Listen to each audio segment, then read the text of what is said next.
Hey guys, this is 3 things never to say to somebody who has anxiety. Thing 1, what's there to be anxious about?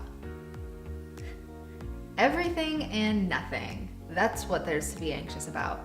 Everybody has different anxieties. Some people have social anxiety, some people have general anxiety, some people have anxiety that is specific to a certain event that happened. And no two people are the same. So what's there to be anxious about? Well, personally, I'm anxious in a car. I got into a pretty gnarly car accident, and sometimes when I'm in a car, I'll just freak out for no reason. I'll just all of a sudden remember the accident and panic. And somebody else that doesn't have anxiety is like, what's the matter? We're driving in a car. We're in a car. What happened? So what's there to be anxious about? A lot of stuff. Nothing. Everything. You just never know person to person. So try not to ask. It would be like me saying, why did you pick that outfit today? It's just not nice. Thing 2, let it go. Thank you, Elsa. I will let it go. Let it go it's a weird thing because people are trying to be helpful when they say let it go. Like, they don't want you to feel the anxiety. They don't want you to feel like you're put in a position where you can't handle what you're doing. But saying let it go to the person that has anxiety comes across as snobby. It comes across as, ugh, just come on, get over it.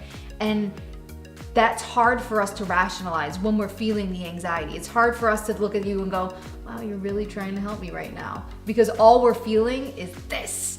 And so to say let it go, we interpret it in a completely different manner in which you were trying to express it to us. So maybe a little gentler word like, hey, why don't we try to move on? Hey, what's something I can do for you right now? But saying let it go, whether your intentions are really good or not, makes us internalize it in a completely different manner than what the intention is. So try not to be Elsa, try not to be Anna, try not to be any of them. Don't freeze yourself, and don't say let it go. Thing 3, it's not a big deal. I know it's not a big deal. I'm well aware that I am making a mountain out of a molehill. And that's hard to accept in myself. It's hard to know logically and rationally that this is not a big deal. But emotionally and somewhere in my mind, I have convinced myself that it is a huge deal. So you pointing out that it's not a big deal, which I'm sure is just trying to minimize whatever I'm feeling right now because it's not a big deal, makes me internalize it in an attack way. It's not a big deal, get over it.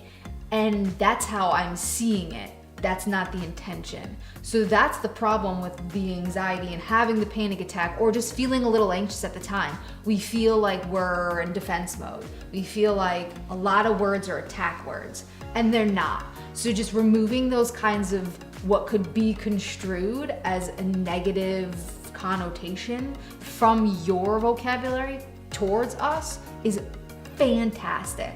So it's not a big deal, maybe can be, hey, this is simple, we can get over this, this is easy.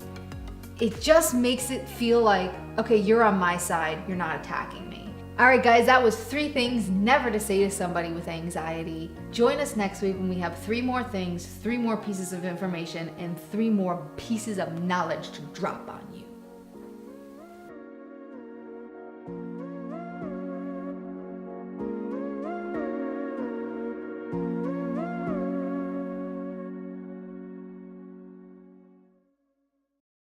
Hey guys, if you're enjoying this series, check out my new book, A Hot Mess's Guide to Getting Your Anxiety and Depression in Check, on Amazon right now.